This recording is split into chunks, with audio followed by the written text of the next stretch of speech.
When SpaceX engineers first laid eyes on handheld laser welding machines, a lot of them just laughed.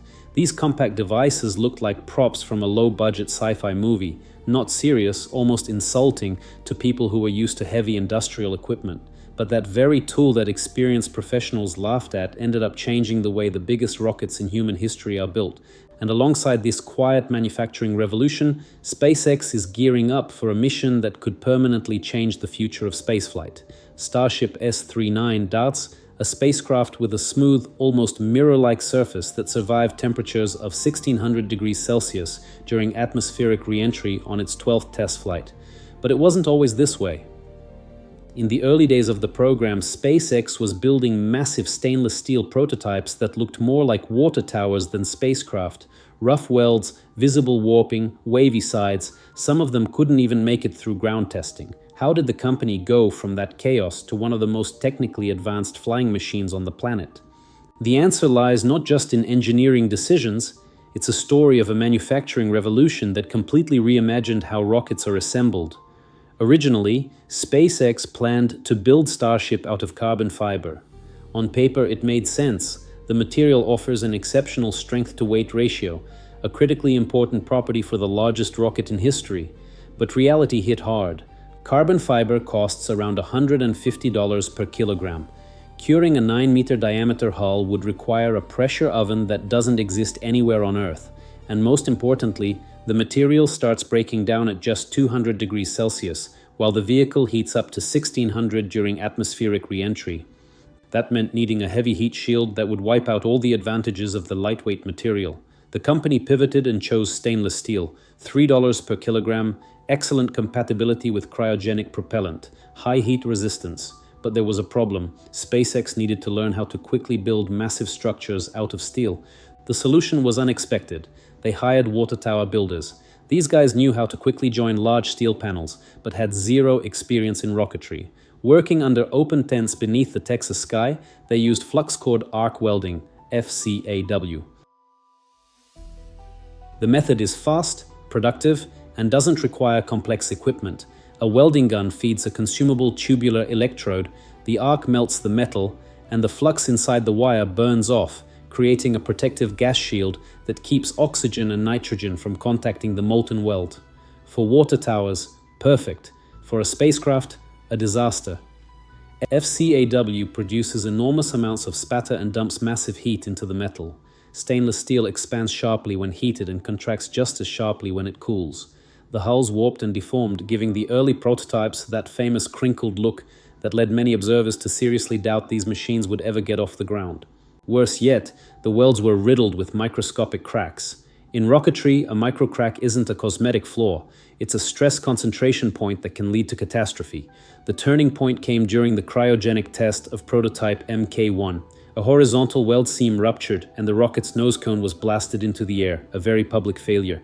But it was exactly what gave SpaceX the push it needed to make a radical change in approach. After the Mk1 disaster, the company started from the very foundation, the metal formulation. Grade 301 steel gave way to grade 304L. The L stands for low carbon content, which makes the material significantly more resistant to corrosion at welding temperatures. On top of that, 304L retains its structural strength under ultra-cold cryogenic propellant conditions, a property without which operating the rocket is simply impossible. The welding method changed at the same time. SpaceX switched to TIG technology, an advanced form of TIG welding that gives the operator precise control over the electric arc. Instead of the thick, messy welds of the FCAW era, TIG produced narrow, deep joints with minimal heat input. Warping dropped sharply, and the hulls came out significantly smoother.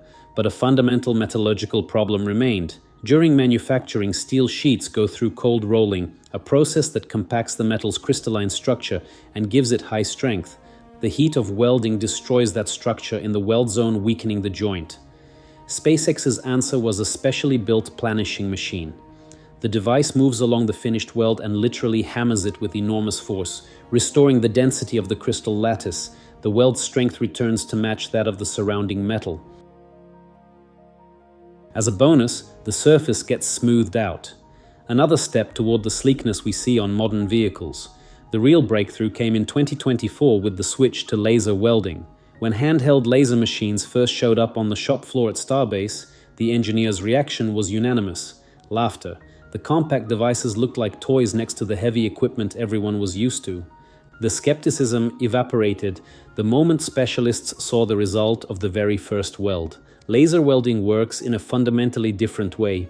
It concentrates enormous energy into a microscopic point.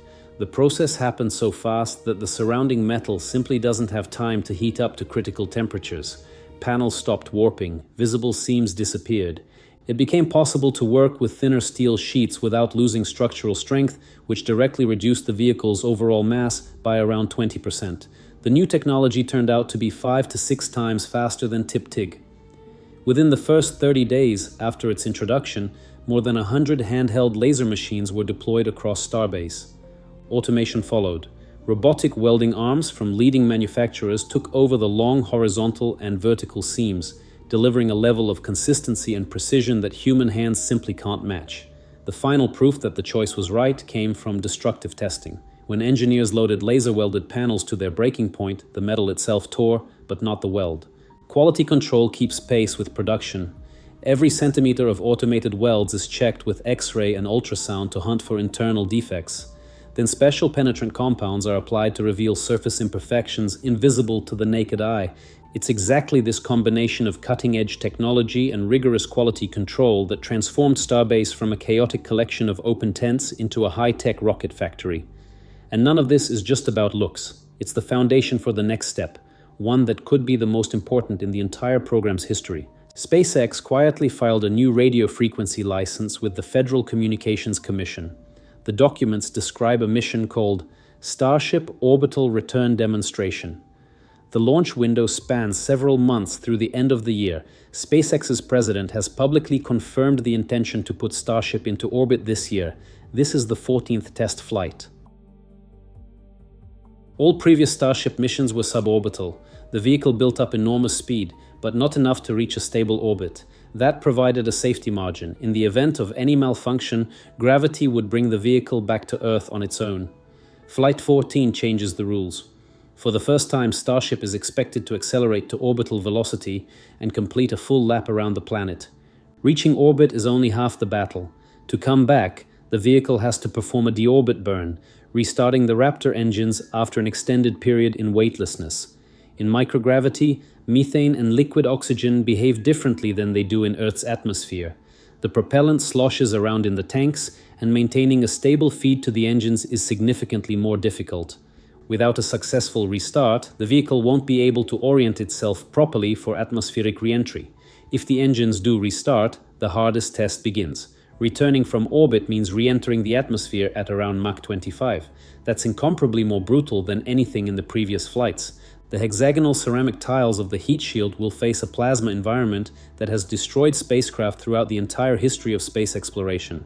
Flight 12 showed the best heat shield performance in the program's history, but Flight 14 will set the bar significantly higher.